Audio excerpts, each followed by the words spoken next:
Trong những cái video chia sẻ về cách trồng dưa hấu và dưa lưới thì mình còn thiếu cái video chia sẻ cách phòng trừ nấm bệnh khảm lá và xoăn ngọn trên cây dưa. Xoăn ngọn khảm lá đây là một vấn đề và là một nỗi lo rất lớn, gần như là nan giải đối với bà con nông dân. Nói tới xoăn ngọn khảm lá thì tới thời điểm này mình chưa thấy có một loại thuốc nào dùng hiệu quả. Kể cả các cái vườn dưa lớn người ta trồng trong nhà màng, nhà lưới trồng để kinh doanh á, nhưng khi gặp vấn đề khảm lá này người ta vẫn phải nhổ bỏ. Với những con côn trùng hút chích làm xoăn ngọn khảm lá này thì mình thấy phòng là hiệu quả nhất. Ngoài cái việc phun thuốc để phòng côn trùng hút chích ra thì mình phun thêm những cái chất kích kháng để giúp cho cây trồng mình nó tăng sức đề kháng chống chọi với côn trùng hút chích và nấm bệnh. Mình trồng dưa cũng khá là lâu rồi nhưng đôi khi mình vẫn phải nhổ dưa. Như cái vườn dưa này hôm rồi mình cũng phải nhổ bỏ hơn 200 cây. Với những bạn trồng dưa trên sân thượng thì nó rất là dễ nha. Như trước đây mình trồng cây dưa trên tầng 5 sân thượng mình thấy nó rất là dễ luôn, không có côn trùng hút chích nhiều, nấm bệnh cũng không có nhiều luôn. Cây dưa hấu và cây dưa lưới nó rất là dễ trồng, mình trồng không được là do cái chỗ mình quá nhiều nấm bệnh do côn trùng hút chích. Nếu như chỗ mình mà cái môi trường nó không có nhiều những cái nấm bệnh côn trùng hút chích này thì cái việc trồng cây dưa nó rất là dễ cho mọi người.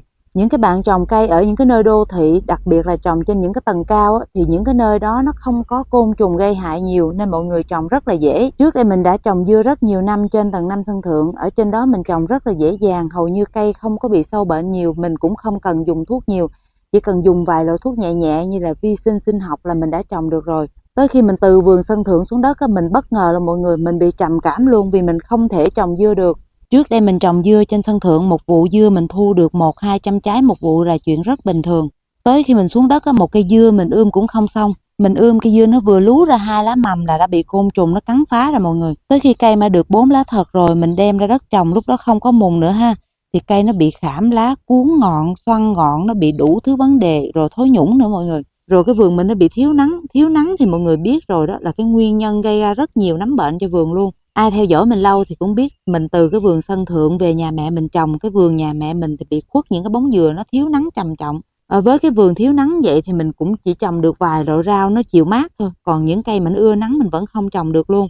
Mẹ mình là thích ngắm dưa mình trồng, hồi lúc mình ở Đà Nẵng thì xa quá mẹ mình đâu có được tận mắt ngắm dưa mình trồng đâu. Về đây lúc nào mẹ mình cũng mong mình trồng được một dàn dưa. Mẹ mình thì chân yếu ít đi ra vườn, lúc nào cũng hỏi mình dưa nay sao rồi con.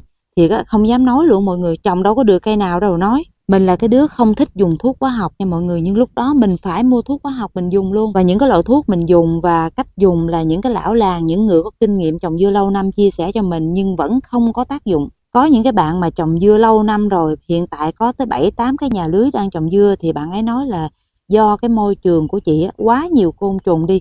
Xung quanh của chị trồng người ta phun thuốc quá nhiều, cái chỗ chị ít phun thuốc thì không có thể nào mà trồng dưa được. Kể cả khi mình dùng thuốc hóa học rồi thì mình phải dùng mỗi ngày, kiểu như là dùng để xua đuổi con côn trùng hút chích chứ nếu như mình không dùng thì mình cũng không trồng được. Dùng thuốc mà dùng mỗi ngày chắc mình nghĩ trồng dưa luôn, chứ cái kiểu phun thuốc kiểu này chắc mình không làm được rồi.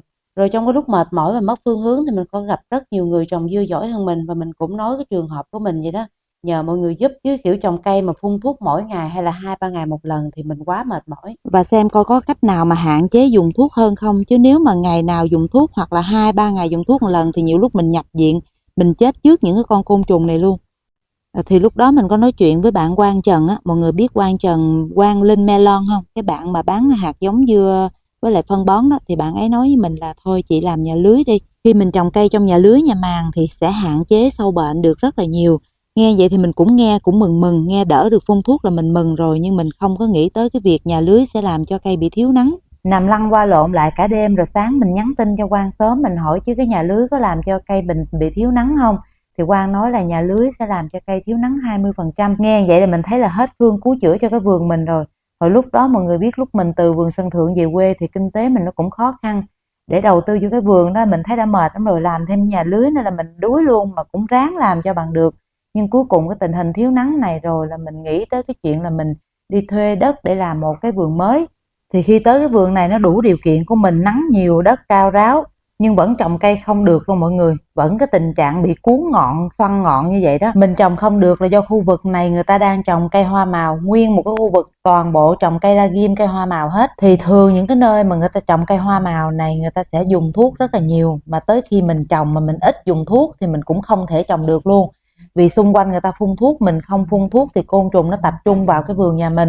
Rồi mình cũng phun thuốc, mình cũng thử nhiều cách nhưng cuối cùng mình trồng không được nên mình mới làm cái nhà lưới này. Rồi khi làm nhà lưới mình cũng hỏi những người làm nhà lưới có kinh nghiệm lâu năm dùng những cái loại lưới nào mà côn trùng nó không chui vô được. Thì khi mình mua lưới này là mình mua của bạn Nhật Thương nha, bạn này cũng có 7 cái nhà lưới. Và bạn ấy cũng nói là côn trùng thì nó không chui vào được nhiều nhưng con bọ trĩ là nó vào được. Nấm bệnh vi khuẩn vẫn có luôn, cho nên khi có nhà lưới rồi mình vẫn phải phun phòng tất cả các loại nấm bệnh và côn trùng hút chích. Rồi khi vào cái vườn này mình vẫn phòng côn trùng hút chích, mình vẫn phòng nấm bệnh nhưng cây mình vẫn bị côn trùng hút chích mà nó bị nhiều nữa. Nó bị mà mình không kiểm soát nổi tới mức mình phải nhổ bỏ hơn 200 cây. Nguyên nhân là do trong cái nhà lưới này nó có cỏ, côn trùng hút chích nấm bệnh rồi nó ẩn nấp ở trong cái đám cỏ này nè. Thì từ cái đám cỏ này nó sẽ bay sang cái giàn dưa của mình, nó cắn phá cây dưa của mình. Ngoài cỏ bên trong nhà lưới ra thì mọi người phải phun thuốc diệt cỏ bên ngoài và phun thuốc diệt cỏ chỗ mà cái mình giăng cái lưới á, chỗ mình chôn cái chân cái lưới xuống á, thì mình phun thuốc diệt cỏ chỗ đó xong thì cỏ nó không có ngoi lên mà nó chui vào trong cái lưới và làm cho côn trùng nó chui theo. Mình trồng cây hồi nào giờ chưa bao giờ mình tưới thuốc xuống đất và mình không thích tưới thuốc xuống đất. Cho nên khi nghe nó dùng thuốc phát quang thì mình hơi ngán ngán mà mình không dùng luôn. Cải thầy núi đè mọi người, cuối cùng phải nhổ bỏ hơn 200 cây dưa. Nhưng mà vẫn không chịu dùng thuốc phát quang. Cuối cùng mình đi mua tấm bạc phủ á, mình phủ cho cỏ nó chết chứ mình không dùng thuốc phát quang luôn. Rồi qua được bao nhiêu cái ải rồi mình mới rút ra được một kinh nghiệm xương máu. Khi mà mình rút ra được kinh nghiệm mình áp dụng rồi mình mới trồng được cái vườn dưa đó mọi người. Mình mới trồng được cái vườn dưa như vậy nè. Chứ lúc trước mình nhổ ta nói nhổ mà tối mặt mày, nhổ mà mất ăn mất ngủ luôn mà. Giờ thì mình chia sẻ lại kinh nghiệm cho mọi người nè. Mình nói nó hơi dài dòng nhưng mình nói vậy để cho những bạn mới làm dưa á, có kinh nghiệm thôi. Bây giờ thì mình bắt đầu chia sẻ kinh nghiệm nha. Rồi hồi mình chia sẻ những cái loại thuốc mình dùng sao. Kinh nghiệm này là mình áp dụng cho tất cả các vườn nha. Vườn dưới đất, vườn sân thượng, trong nhà lưới, nhà màng. Trồng dưới đất, trồng dưới vườn không có nhà màng, nhà lưới thì cái lịch trình phun thuốc nó dày đặc hơn. Còn trồng sân thượng, nhà màng, nhà lưới thì cái lịch trình phun thuốc nó thưa hơn. Khi mình ươm cây được cỡ tầm này nè, khi cây nó vừa ra một lá thật rưỡi nè, bắt đầu phun thuốc được rồi. Lá thật là 2 cái lá to tròn phía trên đó mọi người, ở dưới là 2 cái lá mầm nha. Cây nó ra vừa được khoảng vừa lá thật với mầm 4 lá là bắt đầu mình phun thuốc một lần. Rồi sau khi mình trồng cây con này xuống đất được khoảng 2 ngày mình lại tiếp tục phun thuốc trị côn trùng hút chích. Rồi đến khi mà cây nó đi ngọn như trong video nè, đi cái ngọn dược lên đó, là tầm cái giai đoạn từ cây con cho đến trước khi thụ phấn á. Ở giai đoạn này là bọ trĩ nó hút chích rất là dữ dội, bọ trĩ bọ phấn đó nó thích, bọ trĩ bọ phấn nó thích chích vào trong cái ngọn non nha. Cho nên những cái cây mà nó đang cái giai đoạn mà đi ngọn non nè, đâm chồi nảy lọc nè, những cái giai đoạn đó là người ta phun phòng côn trùng hút chích là rất là nhiều luôn. Tại vì ở cái giai đoạn đó là con côn trùng hút chích nó rất là dữ dội. Rồi đến khi cái giai đoạn thụ phấn và chọn trái này nè thì bắt đầu con bọ trĩ nó giảm lại, nó không còn hút chích nhiều như cái giai đoạn mà cây con nữa, cái giai đoạn trưởng thành á. Ở cái giai đoạn sinh sản này bắt đầu nó bớt bọ trĩ rồi. Và ở giai đoạn sinh sản này mà mình cầm cự được nó khoảng 20 mấy lá là lúc đó cái cây dưa mình đã đủ lá để nuôi trái rồi, lúc đó mình đỡ lo con bọ trĩ rồi.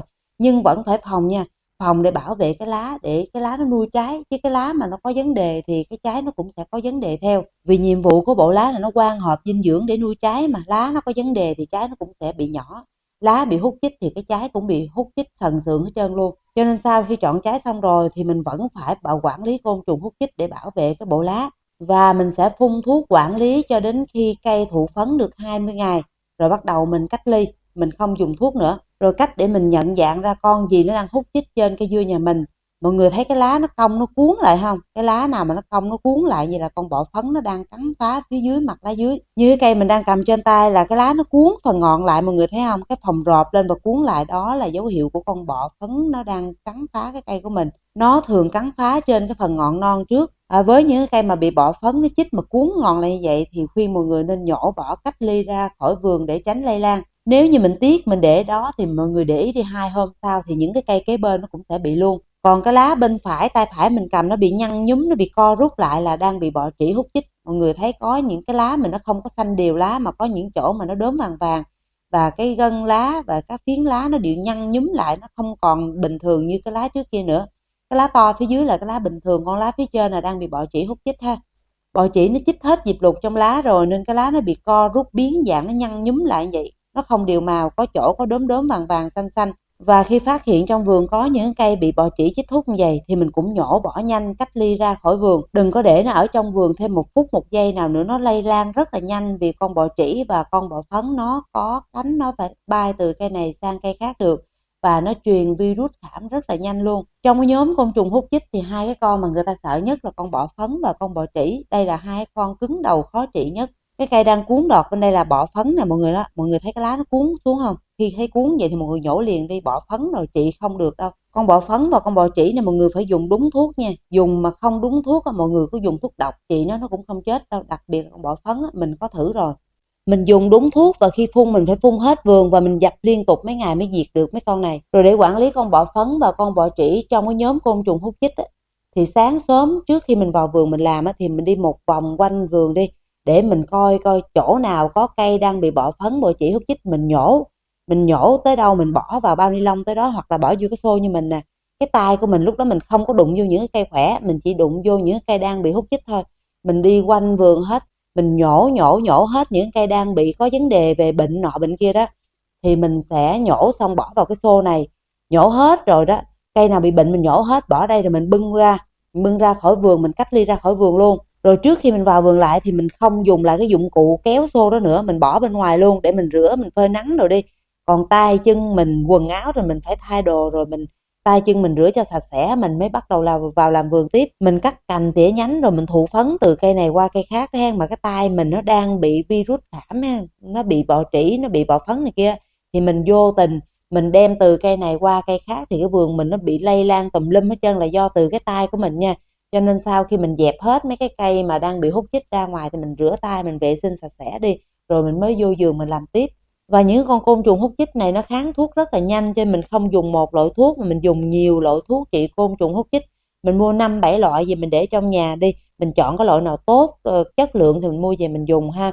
Hôm nay mình phun thuốc này nè, rồi một tuần sau mình phun thuốc khác, mình không có lặp lại. Mình dùng thuốc trị côn trùng hút chích mà mình dùng không đúng cách đó ha, mình dùng một loại mình dùng tới dùng lui dùng hoài đó ha, là côn trùng nó bị kháng thuốc rồi là mình không chữa được nó, là nó lây lan, nó phát tán khắp vườn luôn.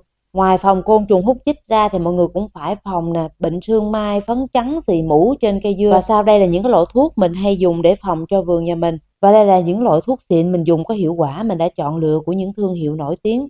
Những loại thuốc cao cấp thì thường thì đi đôi với cái giá hơi cao một chút, nhưng đổi lại cái hiệu quả nó cao và nó an toàn cho người sử dụng thuốc. Và video này không chứa nội dung quảng cáo, cũng không bán hàng cho ai hết. Đây là kinh nghiệm xương máu mình muốn chia sẻ lại cho mọi người. Để ủng hộ mình thì mọi người hãy nhấn thích video, bình luận cho video, chia sẻ video, đăng ký kênh để khi mình ra video mới thì YouTube sẽ gửi thông báo đến cho mọi người. Và đây là những loại thuốc mình dùng để phòng bọ phấn, bọ trĩ cũng như là nhóm côn trùng hút chích.